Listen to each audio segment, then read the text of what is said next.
Hi guys, welcome back to my YouTube channel.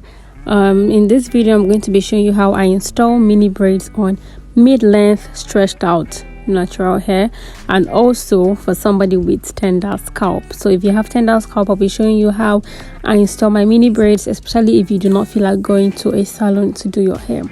So the first thing that I have done is to section my hair, to part my hair. So I have 3 sections at the back and have about 4 in front, which I would still divide. So these were like my major sections. I still made sections out of these sections because my hair is quite thick and quite full. So I went ahead and did the 2 sections at the back, but I'm going to show you guys how I do this hair. So my sections here, my pattern is not neat at all, and it's something that I've been working on. But I also realized that trying to part my hair and try to make it neat always makes my scalp to hurt me. So my scalp is really sensitive, and this is why I do not like going to make my hair in the salon. They are always very harsh because they really want the lines to come out nice and neat, and that's good, yeah. But when I'm doing my hair myself, I don't bother myself with that unless I'm in front and I'm working on the front section. So yeah, when you're braiding your hair, you want to braid to the direction you want the plait to fall to. Like I want this one to lie down at the back, so I'm going to braid and make it lie down flat to the back. When I'm in front, you will see what I mean, because I wanted like a center part. So there are some that lay to the right, there are some that lay to the left. If you are yet to subscribe to my channel, make sure to hit that subscribe button right now. Thank you. Please thank you.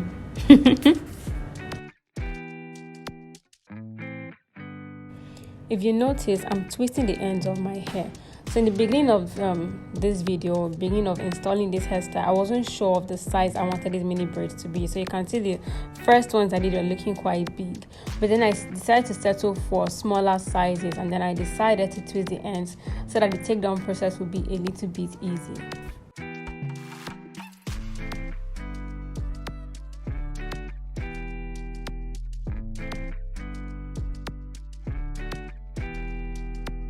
Like I mentioned before, when you are installing your braids, you want to make sure that you are braiding it towards the direction you want the hair to lay.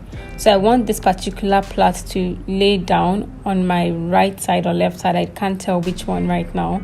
So I'm making sure to do it that way. If not, you're going to have limp braids that are just standing and all over the place.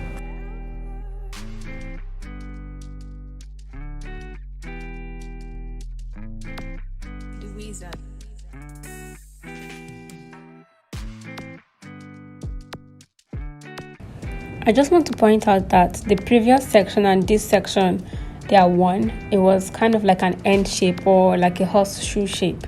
So that was what this section was, but I kind of like did left side first and then the right side.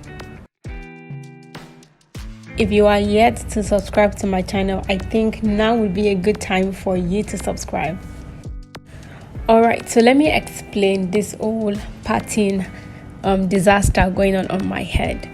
So like I mentioned before, my scalp is pretty tender, and when I try to part my hair and make it as neat as possible, because of the constant motion of the comb on my scalp, it actually makes my scalp hot. And this is the major reason why I have not made my hair since the year began.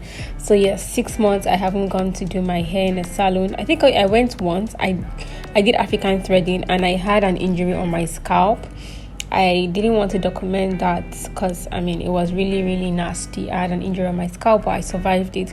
So things like that traumatize me, and I do not want to have headaches, and I want to sleep well, but at the same time I want to install a protective style.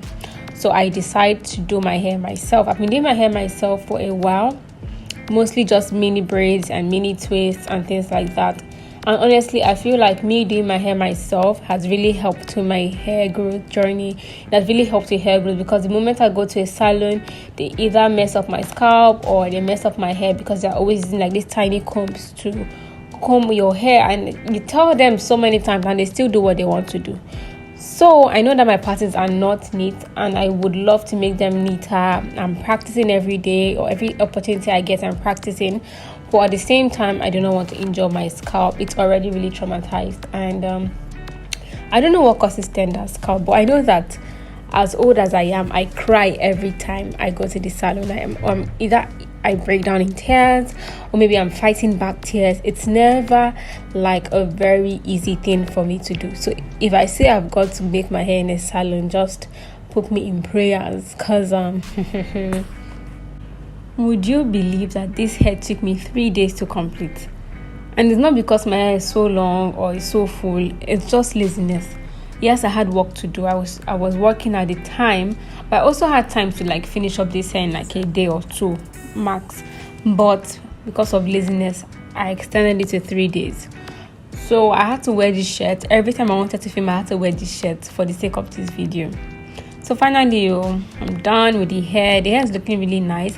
I really love the fact that I did twists on my ends because they look really nice and it gives the hair like this fuller look. You know, my hair was stretched out before installing the mini braids, and when I braided it to the end, like the first one I did, it wasn't looking really nice. I decided, you know what, let me do twist also so that I can take this thing down easily.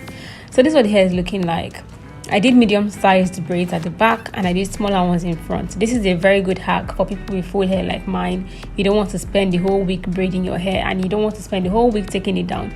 This is a really good hack. So this is my hair, guys. If you are yet to subscribe to my channel, make sure that you hit that subscribe button. And thank you guys for watching this video. I will see you in my next video.